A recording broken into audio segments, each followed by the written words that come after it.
That you save the most money when it comes to buying a home is genuinely dependent on the house that you are buying. And for some context here, as somebody who helps hundreds of people on this app every day create a strategy to purchase, the reality is that home buying and selling, it's an emotional experience. Unless you are dealing with an investor, but even in that scenario, if it's an investor selling a property, like they are trying to make as much money as they can. They've probably put work into the property. So I think that often, I obviously support home buyers. Like that's who I am helping on the financing side.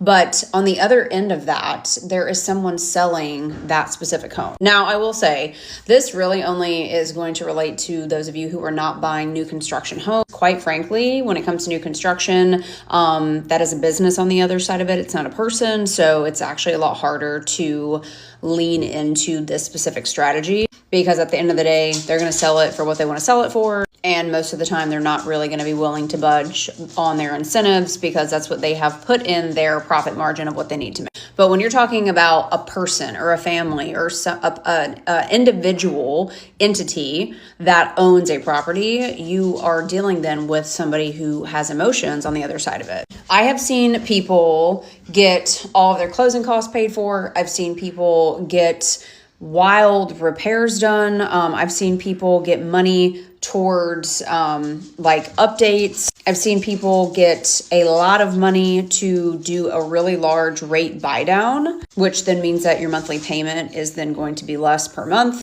There's so many strategies that go into saving money. And the truth is that it is expensive to buy a home right now. Like I think if anyone on here tries to kind of like skate over the fact that this is a hard time to buy, right? Like they're just not doing you a service. So one of the reasons why I actually do matchmaking and I open up, for all of my clients that come to me without an agent, I would say the reason a lot of my clients have so much success in this scenario is because I actually open up an application process. I typically get anywhere from 20 to 40 applicants of agents who are like really amazing in the cities that you're living in. These people are applying to work with you and then sort through. We pick our top 3, right? And then you obviously get to work with that person.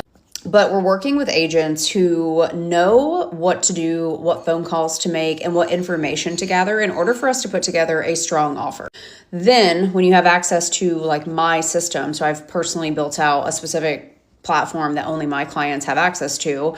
Not only then do we all get to run numbers, but then once you go under contract, because I will say this, right now, there are so many people who they go under contract and then their financing falls through, like 50% or something of contracts that are signed fall through due to financing problems. So a lot of the time people get really freaked out. And one way that you can kind of calm someone's nerves is by making sure that they know that they can essentially access the process or progress once you go under contract at any point.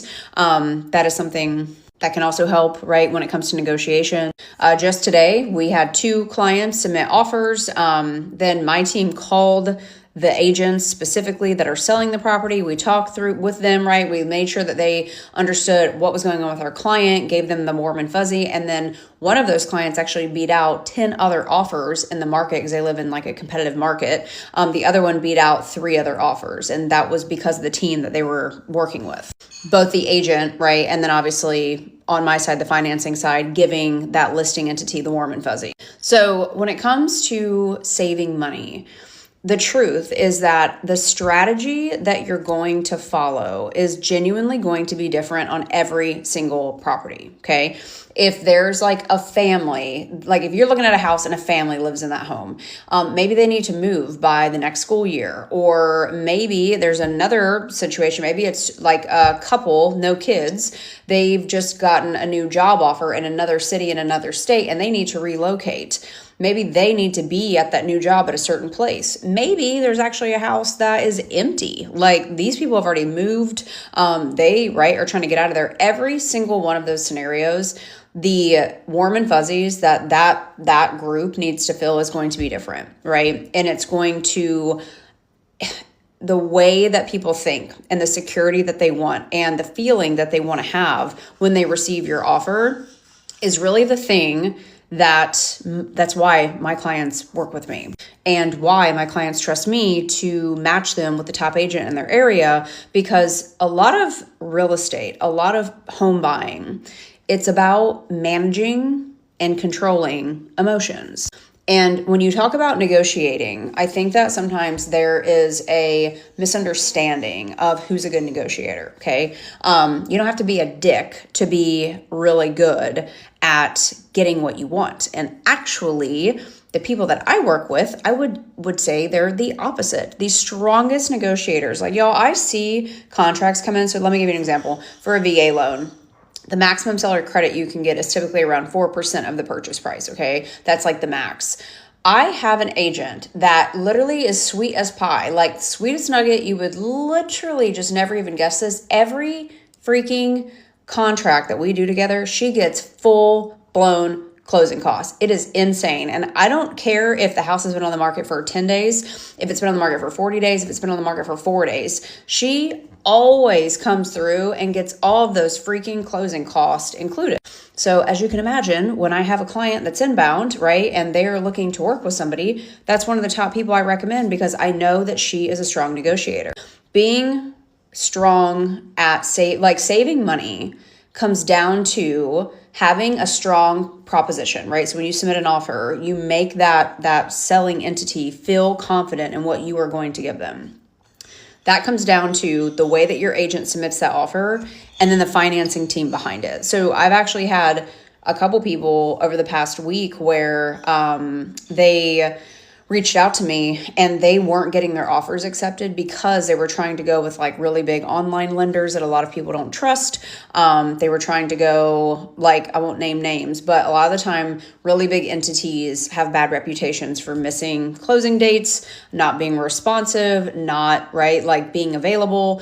One of the reasons why my clients win consistently is because they're working with someone. Like, I run a boutique mortgage team. So like there's me, I have 2 women that work under my team. We all work together like to get everything done. And so when you text or call, you're talking to us. It's not a call center. You're not getting put in a queue, right? You're not waiting to hear back via some like thread, right? And hoping to hear back at some point. Like, I am literally texting your personal cell phone throughout this process. And as you can imagine, the listing entity, they want to feel the same way. They want to know that if there's a question or a problem or something that comes up, that they can pick up the phone and call a phone number and that a person is going to pick up. They do not want to call 1-800-ROCKET Mortgage phone number or like a credit union and then you get stuck in a queue and maybe you'll hear back from them in 3 days. So that is also a piece of why offers get accepted, right? And people stay under contract. It's all about managing risk. It's all about managing stress. It's all about managing emotions. And I think there's a misunderstanding sometimes of the way that you are going to save the most money. It's never going to be to lowball an offer. Also too, again, like this specifically only really works when you're buying existing homes, because new construction, that business doesn't really give a shit about your situation. Like they don't care. And they have, like, the way that they make money is like, they have it structured in a way that this is what they're going to do. This is how you're going to like, right? Like, you're going to take this or you're not, and on to the next. You have way more leverage when it comes to negotiations when you're dealing with private parties, because again, you've got like a person on the other side of that. So offer strategy, purchase price strategy, seller credit strategy, all of that comes into play. And the way that that works successfully for you is that you work with competent yet kind people, and often not huge big box companies that really give no one the warm and fuzzies. So if you've been like scratching your head or wanting to buy and you're like, how do I save the most money? You save the most money by working with the best team. If you're interested in working together, link in my profile. There's a variety of options. Pick your scenario, read through my process, read through the way that I operate with my team. You'll be able to pop in some quick info from you. And then again, like, I will text you personally to make sure that we kick off, we get everything started that we need to do, and we will take it from there. My DMs are always open if you have questions. Comments are always open. And again, best way to get a hold of me, fastest way to get a hold of me, link on my profile.